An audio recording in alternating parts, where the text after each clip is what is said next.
ठीक है। ऊपर वाला जो अकेला पॉइंट है ये हमेशा कॉमन होता है।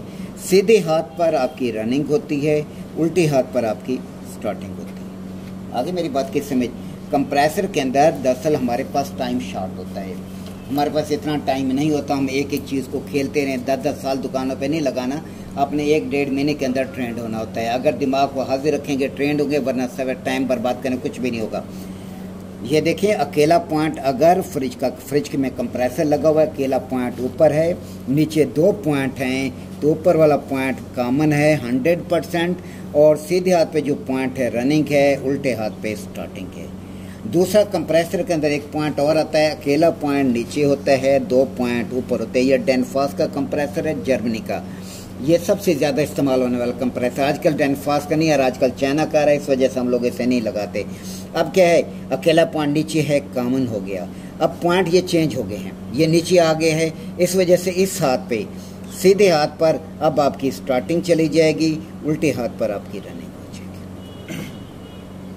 आगे मेरी बात की समझ। ये कंप्रेसर के अंदर ये कोई इसमें कोई चेंजिंग नहीं है, इंटरनेशनल है।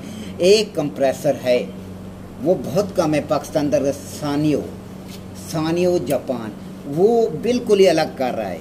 वो क्या कर रहा है, ना होने के बराबर है वो कंप्रेसर। फिर भी समझा देता हूँ। वो कहता है अकेला पॉइंट ऊपर है, उसका नीचे 2 पॉइंट हैं। अब हम क्या समझते हैं, हम ये समझते हैं ये कॉमन है, ये रनिंग है, ये स्टार्टिंग है। वो कहता है नहीं मैं अलग हूँ, वो इस चीज़ को मानता ही नहीं है। अब वो कहता है अकेला पॉइंट ऊपर है, नीचे 2 पॉइंट हैं। वो कहता है मैं रनिंग हूँ, मैं कॉमन हूँ, मैं स्टार्टिंग हूँ। हम मैकेनिक क्या जाते हैं, कंप्रेसर नहीं चला डायरेक्ट चलाते हैं, इसे और इसे डायरेक्ट चला रहते हैं। कंप्रेसर अच्छा खासा होता है, इसे बांट देते हैं, फारिग कर देते हैं। अगर कंप्रेसर की समझ नहीं आ रही, इसका एक मेथड है, मैं आपको वो समझाने लगा हूँ कि अगर आपको पॉइंट कन्फर्म नहीं हो रहे कि ये स्टार्टिंग है, ये रनिंग है, ये कॉमन है, अपने कंप्रेसर को डायरेक्ट चलाना है, फिर आप क्या करेंगे। कंप्रेसर के अंदर बेसिकली 3 पॉइंट है, अभी मैंने जैसा आपको बताया 3 पॉइंट है, ठीक है। अब इसके अंदर मोटर के अंदर जो असल जो पोजीशन होती है, ये पोजीशन है। वाइंडिंग के अंदर जो पोजीशन है वो ये पोजीशन है। 2 सेट डले हुए हैं, ठीक है।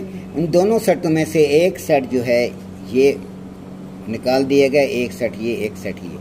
इसमें से एक तार जो मोटर के अंदर जो वाइंडिंग होती है, एक तार बारीक होती है, एक मोटी है। तो जो बारीक है वो स्टार्टिंग है, दूसरी रनिंग है। अब स्टार्टिंग और रनिंग का एक सिरा मिला दिया गया है, ये कॉमन वाइंडिंग हो गई। जहाँ पर स्टार्टिंग वाइंडिंग रनिंग वाइंडिंग के अक्सर हम सवाल करते हैं सुपरिटेंडेंट के तौर पे जब जाते हैं, हम कहते हैं ये स्टार्टिंग वाइंडिंग रनिंग वाइंडिंग आपस मिला दी जाए, शॉर्ट सर्किट होगा या स्पार्क होगा, क्या होगा।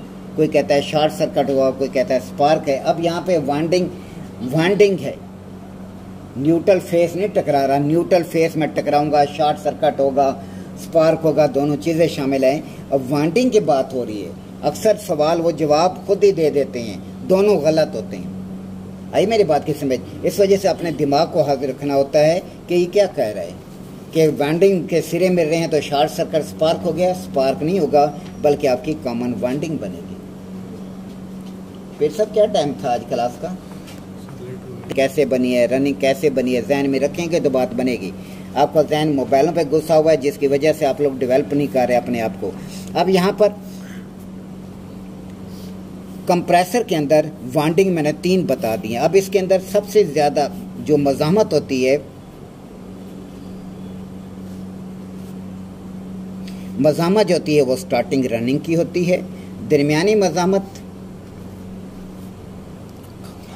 मज़ामत स्टार्टिंग कॉमन की होती है। सबसे कम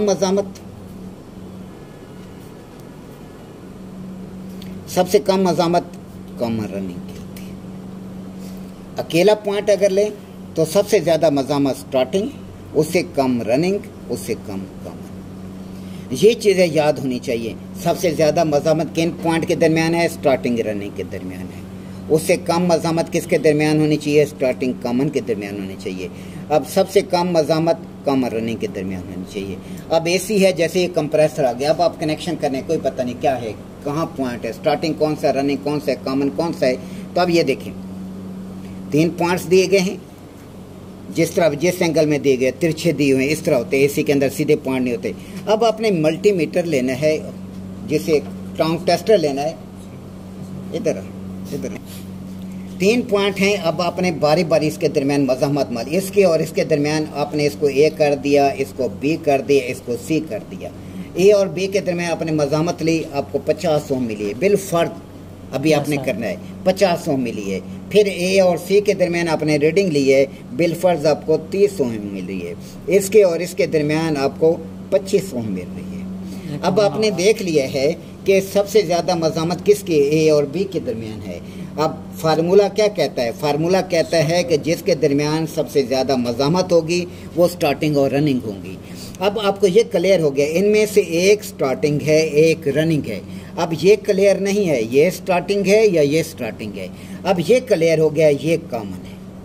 ये 100% हमें क्लियर हो गया, ये कॉमन है। ठीक है। अब आपको ये पता होना चाहिए दरमियानी मज़ाहमत जो है वो स्टार्टिंग और कॉमन के दरमियान होती है। दरमियानी मज़ाहमत किसकी होती है? स्टार्टिंग और कॉमन के दरमियान होती है। अब आपने कॉमन आपको मिल गई, अब आपने क्या करना है, इसके और इसके दरमियान मज़ाहमत मालूम करनी है। बिलफर्ज 10 ओम आ गई। फिर इसके और इसके दरमियान मज़ाहमत मालूम की, इसके दरमियान 30 ओम आ गई। इसका मतलब ये है उस्ताद ये स्टार्टिंग है। क्यों? दरमियानी मज़ाहमत कॉमन और स्टार्टिंग के दरमियान आएगी। सिंपल आसान अल्फाज में समझाता हूँ। इस तीसरे पॉइंट आपने 2 पॉइंट दरमियान मज़ाहमत चेक कर ली। अब आपको ये क्लियर हो गया, इनमें से एक स्टार्टिंग है, एक रनिंग है। अब तीसरा पॉइंट कॉमन है। अब आपने इसमें से स्टार्टिंग निकालनी है। साफ ज़ाहिर है तीसरा पॉइंट रनिंग का ही है। अब इस पॉइंट की मज़ाहमत दोनों पॉइंटों के साथ चेक करेंगे, इसके साथ, इसके साथ। इस पॉइंट की जिस पॉइंट के साथ मज़ाहमत ज़्यादा होगी वो स्टार्टिंग होगा और दूसरा पॉइंट जिसके कम होगी वो रनिंग होगा।